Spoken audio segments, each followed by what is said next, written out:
was another heavyweight fight on Saturday night. David Adeleye, a heavy underdog, but there was an expectation that David might be able to do something in this fight. I mean, Hrgovic is Hrgovic, and we've seen him against Zhilei Zhang. We saw him against Joe Joyce recently. What did you make of this fight? What was your takeaway from the fight? Yeah, Spence, go on, mate. Yeah, no, I thought he showed a lot of character, David Adeleye. I thought he showed a lot of character to hang in there, but it was about levels. You could see that Adeleye wasn't ready for that level yet. I mean, the cut in round 2 was a horrendous cut, actually. And that's when Adeleye should have gone for it. He should have rolled the dice a little bit. I think the instructions in the corner we were listening from Adam Booth were saying, just hold yourself now, just hold yourself. Like, I wouldn't have said that. But Adam was also saying things like, you're letting him have his own way. Yeah. You're letting him have his own way. Yeah, he needed to be. He needs to be more ruthless in his attacks. Like I say, the cut was from one side of the eyelid to the other, and he should have gone for it a little bit more. He was holding himself back a little bit, and he was allowing Hrgovic to dominate the rounds. They were entertaining rounds, but he was dominating the rounds. And then after the knockdown in round 8, by the way, I thought he showed great character to come back, Adeleye, the way that he did. And Hrgovic had to dig deep, but he turned it back around. He showed that star quality. The knockdown frustrated me, though, Spence. Yeah. He should have been he should have been on the front foot. He should have been the aggressor from the minute that cut happened. Because don't forget, the cut was caused by a punch. Yeah. So you make that cut worse, then the fight's getting stopped. You'll win. You're I mean, Abel Sanchez did do a brilliant job with the cut. Unbelievable job. So it almost like as well as coaching as well, Sam. We forget that. Like, it's tough to be a cutsman. It's tough to be a coach, but to do both at the same time, you've got to be next level. Did you look at? I mean, I looked at Adeleye in the 8th round, get knocked down in the 8th round, and then come out and come back, and I'm looking at him thinking, why didn't you do this earlier in the fight? Why didn't you give Hrgovic? Because I mean, I don't know how Hrgovic stood up to that barrage that he took, but I mean, David hit him with everything, and I'm thinking to myself, if you'd have done this earlier in the fight, you'd have had more power, you'd have had more opportunities. But is it very simplistic to have that view? Because I didn't think David ever really imposed himself on the fight in the way that I thought he was going to. He started off so tentatively. I couldn't really Passively. work it out. Yeah. From about the 2nd round, Adeleye was on the back foot, and once the cut had appeared, like you say, that's when he should have really just gone, you know what, I'm going to put it right on him and make sure he knows what time it is. Yeah. But he didn't do it. And it's like every round he started off on the back foot. And that then gave Hrgovic the momentum, or the incentive, I should say, to go forward. Hrgovic ain't nothing special. And I don't think he is either. We was in a situation there with that cut, and Hrgovic had been taken to the corner. The doctor had looked at it, and you go, you're only a few punches away. One good shot on that, and the fight is over. It was a strange tactic from Adeleye to sit on the back foot, cover up on the ropes, and just look for that big left hook. He should have rolled the dice a little bit early on. Paul, if you're Adam Booth, because the one thing that Adam kept on impressing upon me was that the Jamie TK fight, which was a stinker, right, was because David wasn't, for want of a better expression, aroused enough. He wasn't focused on the job in hand because he felt that he could win this fight without having to do too much. This was a different animal. Yeah. This was a real acid test for Adam Booth to see if the potential that he sees in David Adeleye and all the belief that he has in him is going to be matched by the expectation. If you're Adam Booth, what are you taking away from that performance? Because there was another part of me that is privy to the fact that David, after the fight, seemed to be coming around after the fight, watching the main event, talking to people all around the ring, very happy with his performance, a little bit too comfortable with the fact that he's gotten beat. I don't think this can... The book can stop with Adam Booth on this. I think it's all David. No blame here to Adam. Yeah, no, I'm saying, what can he take from it? I heard good advice from Adam after the 6th round or the 7th round, saying, right, you're not going to win this fight on points now. You've lost too many rounds. You need to knock him out. You've got to go for it. But I think Adam will be frustrated a little bit with David that they didn't make the effort a little bit earlier on. And to me, it looked like a fighter who's probably worried about his engine to go the full distance, possibly. Because otherwise, why aren't you putting your foot down on the gas early on? And we see it a lot in boxing. Fighters go on and pace themselves for the first 4, 5, 6 rounds and then put the foot on the gas for the last 4. But it needed to be, to make someone tire late, you need to make them work early. And I think Hrgovic was always in control. But given that Adam had talked about what he wanted to see from this fight and ultimately to reassure him of what he was seeing in the gym was going to be translated into a fight against a fighter of this level. Do you think Adam can take away that confidence that actually there's a lot more from David Adeleye? The investment that I'm likely to put into him is worth it because he's got the potential to go where I think he could do based upon what I see in the gym. I think he's got the potential. He just probably needs a little bit more belief in himself and a little bit more confidence to actually put your foot on the gas. Unfortunately, but unfortunately, a lot of boxers actually look really good in the gym. Yeah. When it comes to the actual fight, Adam, they come up empty. Adam will know that. Yeah, but, I don't... It was a very strange David Adeleye. I couldn't work it out, Simon. Well, I just kept expecting him to really bite down and just go and smashed the other guy to pieces, but he weren't having it. But I think Paul's right in what he said there. Like some fighters, they worry about their, their gas tank because he blew out against Fabio Wardley before, and you're thinking about those 12 rounds, and he's thinking, I've got the cut, I'm going to sit back and let the referee stop the fight because it looked like it was going to happen. Time ticks and he away. should have jumped. It's called experience, and I think that he's young enough to be able to grow from that, and I think that Adam Booth's seen that in him. I thought it was a much better performance than we saw against Jamie TKV, and I don't think that the loss is the end of him at this stage. I think he can grow from that. When you said, Sam, that he was, happy-ish after the fight, like, if he watches that back, I think he'll kick himself. Yeah, I think, absolutely. And I mean that as a that's bit what I of think. constructive criticism too, in a nice way. If you watch that and you're happy with that, then that's not right. You need to be disappointed with that. Get in the gym, right the wrongs, put it better in your next fight, perform a lot better, because he can do that, I believe. Well, Joseph Parker was ringside. Let's listen to what he had to say about the fight. It's silly of me to say, do you want Moses next? Because really, you want Oleksandr Usyk, don't you? Yeah, I want Usyk next. I know Usyk's deserves his time to relax and chill with his family. When he's ready, I'd love to open up negotiations and see if we can make the fight happen. Does that extension clause with the sanctioning body give you more hope that it may well happen? You just don't know. You just don't know what's going to happen.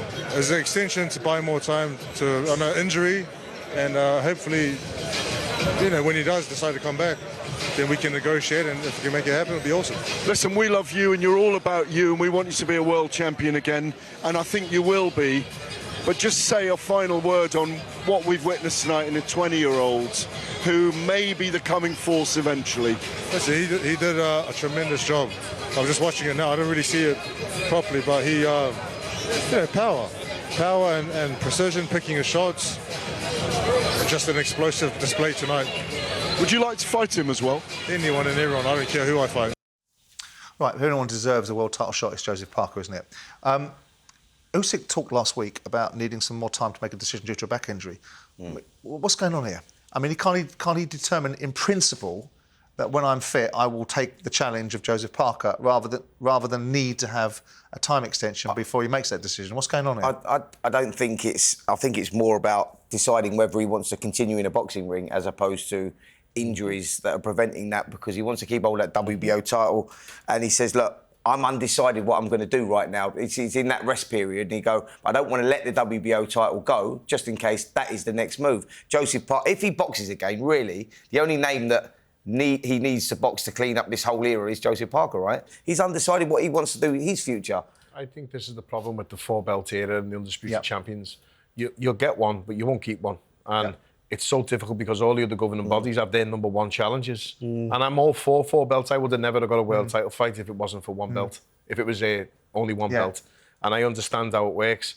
And my brother's an interim champion now in the same position where we're waiting for a medical certificate from the light heavyweight champion to determine whether he's injured or the injury is going to be keeping him out for long enough. But I think Oleksandr Usyk will just want to switch off from... I don't want an opponent lined up yet. Just let me have a rest. Let me enjoy what I've done. He's earned the right. He's definitely earned the right. Of course. What's the consensus? Do we think that... I mean, you're talking about potentially Usyk retiring.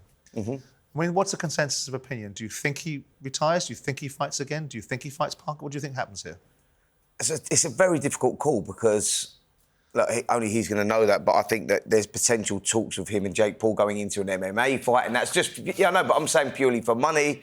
But you just go, I think Oleksandr Usyk will be very undecided himself right now because he's going to be, like you say, when you're in that rest period and you put yourself through those grueling camps all the time, this stage of his career, he's probably kicking back and going, you know what, I need another month or two to decide where I'm at. The end is near, isn't it? That's for sure. If we see him in the ring again, it's going to be once more. I don't think we'll see him in there more than that. No, I think he'll fight Joseph Parker at some point. And also, it's money talks. I'm sitting there thinking, walk away from the sport, sail off into the sunset, but if he comes back with £100 million offer to fight someone else, who are we to say don't do it? The challenge is that the Saudis have made their position pretty clear, haven't they, on the Parker versus Usyk fight, that they don't want to they don't want to support it. Which means if they don't want to support it, then we're certainly not talking about a £100 million fight, are we? And I think we're talking about a far less of a purse, which is far less of an incentive for Oleksandr Usyk at this stage if it's driven by finances. Yeah, that's what I'm saying. I go, for the motivation for Usyk is where is the money now? Because he's beaten Tyson Fury twice, he's beaten Anthony Joshua twice.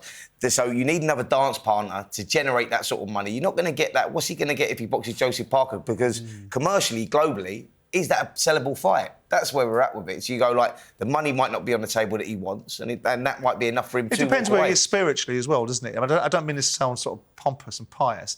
He writes. I remember him reading the articles that were written about him after the Joshua fight, where he attributes so much of his opportunity for the success and recognition and the financial returns he got to the fight that he fought Anthony Joshua, which Anthony Joshua didn't have to give him and did.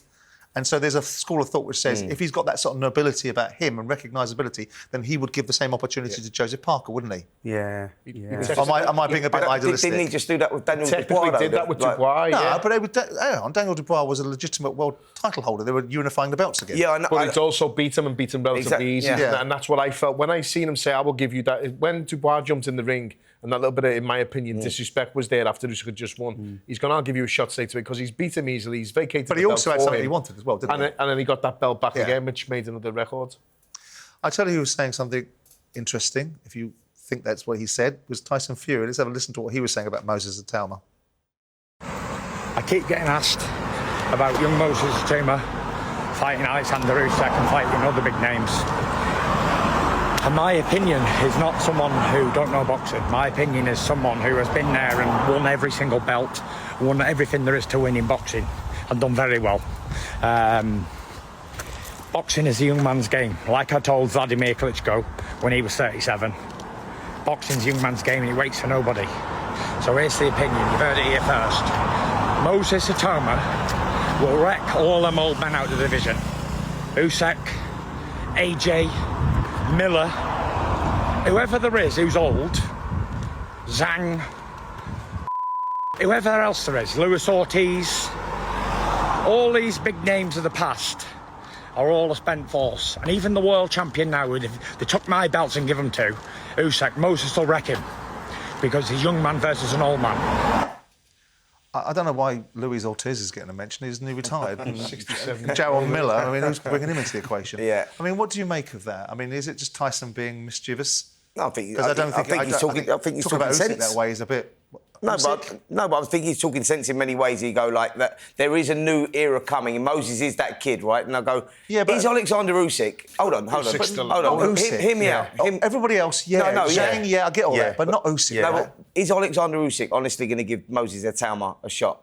The answer would be no. No, he doesn't have to. No, that's the point. That's not the point, though, is it? That's not what Tyson's saying. That's not what we're. Tyson's saying he'd wipe him out. Of course he wouldn't. Of course he wouldn't. But what I'm saying is that fight's never going to materialise. And so you look at that, and so like that's off the table. But what he's stating the obvious, isn't he? Of course, Moses Itauma beats everybody else. Yeah. Because they're all old men, you know. They're all sitting there waiting to get beat now by this young, exciting 20-year-old man who would probably ruin the lot of them. Do you know what I mean? I still think Usyk would beat him personally. Oh no, Usyk beats him all day long. At this stage now. Yeah. At this stage, 18 months' time. Yeah, that's the different fight. You never know. The next fight, no, I don't think. I think Usyk's got too If he much. has the more experience on his side, Itauma, That's it. Absolutely. you know, another 4 or 5 fights down the line, then you're looking at an absolute wrecking ball. Then he would beat everybody put in front of him. They said but that, nobody's going to. Yeah, nobody's going to beat. They said who's going to give him rounds. That's what they were saying. They wanted them out of white. Nobody beats Usyk right now.